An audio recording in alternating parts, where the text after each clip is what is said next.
A lot of us have desires for something different, but we don't have the how of getting there. This is a part of the how in this particular area, working with your body, being willing to receive information, awareness, miracles, money, all of it. Ask for something beyond your past experience and your current experience to show up for you.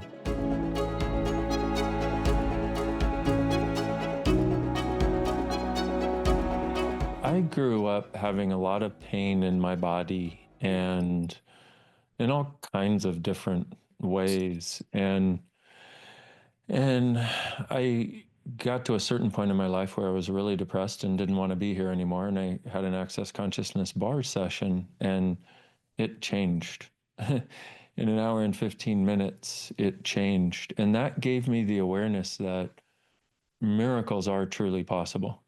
Whatever you call a miracle actually can exist for you too. Because I was somebody who I was not seeing miracles at all. And a few months later, I worked on Gary, the founder of Access. And of course, this is in the book, but I worked on him, and there was such an energy of beauty that was there that transcended my sense of separate selfness and transcended the sense that we were separate based on having two different bodies. And I realized what I was tapping into was the being and the body. And I realized I had this very strange, unique capacity of having awareness of the being and also its effect on the body. And that made me aware then that it wasn't just being or just body, it was you're an infinite being. And you also have this body and you're interacting with it, except most of us have been taught that we're only a body. But if you're only a body, you're this, I don't know, 60 to 80 kilo lump of flesh in an infinite universe, and that's all you are. And I realized that I had learned to look from that place too. And when you look from that place to try to create change in your body, you use a lot of force. You use a lot of physical things, whether that's surgeries or drugs or supplements and working out and diets and whatever all the things are that we're supposed to do that are about creating a result with our bodies. But what I started seeing and working with people, and I was working with people who had some things that they had had their entire lives. You know, sometimes they had had things for decades, and I would be with them. And the fundamental premise was I'm going to lower my walls and barriers and not try to define what's going on, but I'm going to be a space for you. I'm just going to be with you here, which is what ESB is.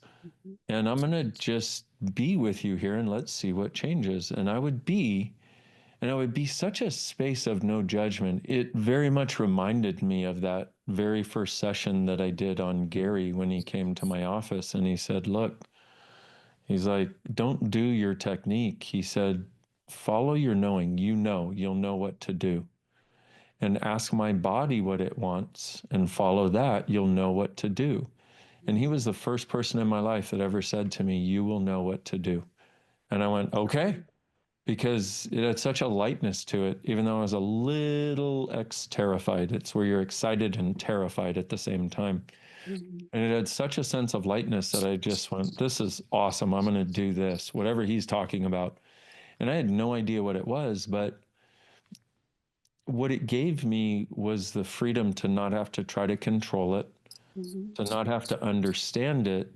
So if you don't have to understand it, you can let something in that consciousness or the universe or whatever is the intelligence that organizes everything can gift you. And if you don't have to control it, now you no longer have to be the sole source. You don't have to figure out what it is and understand it and define it and then come up with a solution. You get the freedom to be. And that started creating change for people because from that space of being, I would just be with them and be and be. And you could tell there was something different in their body and something different going on for them, sort of in the space that they were occupying. And then I would get a question to ask. It popped into my head. And so I'd be like, okay, do I ask this? And when I would get a yes, I would say, so let me ask you a question. What happened at this time? Or some weird question that seemed to have nothing to do with what they were asking for. And they would get tears in their eyes a lot of times, and they would get free from something that nobody else had ever been able to even access, because nobody else was doing it from simply being with this person and acknowledging that they're not wrong. This thing going on in their body is not wrong, and they did it for a reason, and it's changeable.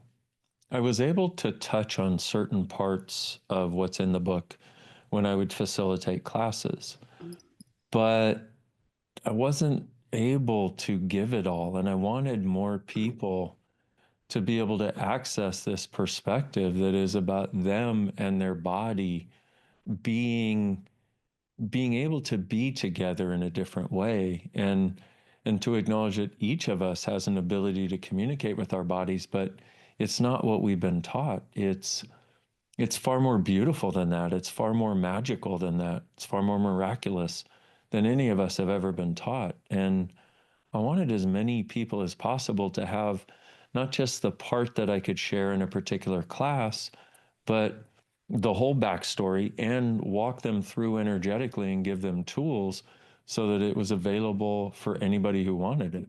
A lot of us have desires for something different, but we don't have the how of getting there. And so this is a part of the how in this particular area, working with your body, working with clients, being willing to receive information, awareness, miracles, money, all of it have to be part of it. And so when you give someone a tool, there's this old saying, if you give a person a fish, they eat for a day. If you teach them to fish, they can feed themselves for the rest of their lives. And that was part of what I was trying to accomplish by creating this book. We all change all the time. And so at a certain point where you're dealing with all kinds of thoughts and other people's stuff, where I talk about, is it even yours? Who does this belong to? You be like, oh my God, this is my favorite chapter because I so need this right now. Well, as you walk through that and that's not affecting you as much, now it's like, oh my goodness, this chapter on it's okay to receive money. And in fact, I need to be willing to charge in order to actually bring my gift to the world. Oh my, you know what I mean? So Mm-hmm. as we change, the book seems to change with us, Oh, yeah. which is really fun for me. Because Mm. you don't want to read the same book twice. I mean, you know, if you're going to read a Mm. book again, or if you're going to look through it again, it's far more interesting if it seems different each time you do it. Yeah. And that's the way this book is, because it's not written from my point of view. Mm-hmm. It's written from me inviting you to find your point of view, and your point of view changes as your awareness and consciousness changes, and it meets you wherever you are. Writing a book like this makes you realize that everything we put into the world has a consciousness of its own. Yeah. And is that consciousness creating more of the world I would like to see? And if it is, then it's something that you can continue to have your gratitude for and have your energy with and continue to receive from. Each of us that is choosing more consciousness changes what's available for all of us. So a class 3 years ago had a certain space that it could access and tools that we would use to change things in a particular way, which was groundbreaking at the time. But a class that you attend today, we have moved so far.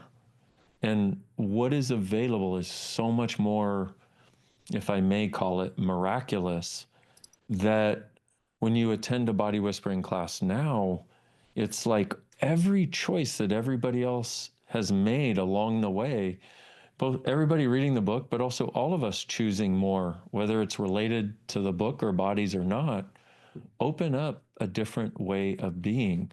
So the class is totally indescribable. totally indescribable. But I will say this, it's called body whispering. And in that particular class, people have had more breakthroughs about the other areas of their lives than in almost any other. The biggest thread that runs through with the people who've attended body whispering classes is a sense of no longer being separate or antagonistic and against their body, and as though their body is against them, as though their body is responsible for all of their. It's my body's fault that I have this and this and this. The beauty in that is when you recognize it's our points of view that we put on our body that are creating our body, those you can change. Mm. And when we stop blaming our body and start asking it instead, hey, body, what do you know here? Hey, body, what information have you been trying to give me? Your point of view creates your reality. Yeah. But you don't know what your point of view is because you think your points of view are logical. They're not. They're insane and they're energetic. And the only Well, way to get there is to ask questions. What is this? What do I do with it? What's it going to take to change this? But also to have somebody who doesn't have judgment, who's got a larger perspective than, oh, what drug do I need to give you? Or what do I need to cut out of your mm, body? Or what do I need to put on your body? Somebody's got a larger perspective like, okay, what is possible here that we've never considered? When you're willing to question, you start perceiving different ways of doing things. And this is so true with our bodies. When you ask a question like, body, how can we change this? What's mm, it going to take for us to heal this? What's it going to take for us to actually enjoy being alive in a way other people don't know is possible? But the thing is, when you do that, as you make that transformation, these people that were playing the other side no longer feel pulled in the same direction. mm. And oftentimes it's freedom for them too. Yes. Mm-hmm. And you'll find people that used to feel like they needed to judge you all the time Mm-hmm. coming to you and going, number one, they'll be different. Number two, at a Yeah. certain point, often they will come to you and go, I'm so sorry. Yeah. That was not fun. I like what we have now a lot more than what we used to have. Mm-hmm. It's like just relax into not having to control everything for a bit and then ask for something beyond your past experience and your current experience to show up for you. What if one of the gifts that we are is that we acknowledge the earth, Mm. this beautiful planet that doesn't even have a point of view if you put trillions of pounds of concrete on it without asking it, is this a good place to put concrete? Mm. And we don't ask the earth before we build. Well, we often don't ask our bodies before we judge or do something with it. Mm. And what if there's a space that we can be with the earth, regardless of where you are on the earth? Mm. What if you actually, and what if your body is of the earth? And if you let it vibrate more like that and let it have that resonance, does there become more peace available to you? It creates it so you have more of you Mm. and more connection with your body and less resistance to bodies and more gratitude for your body and more acknowledgement of your body, which your body then gets to return to you because it can't share with you its gratitude for you until you share your gratitude with it.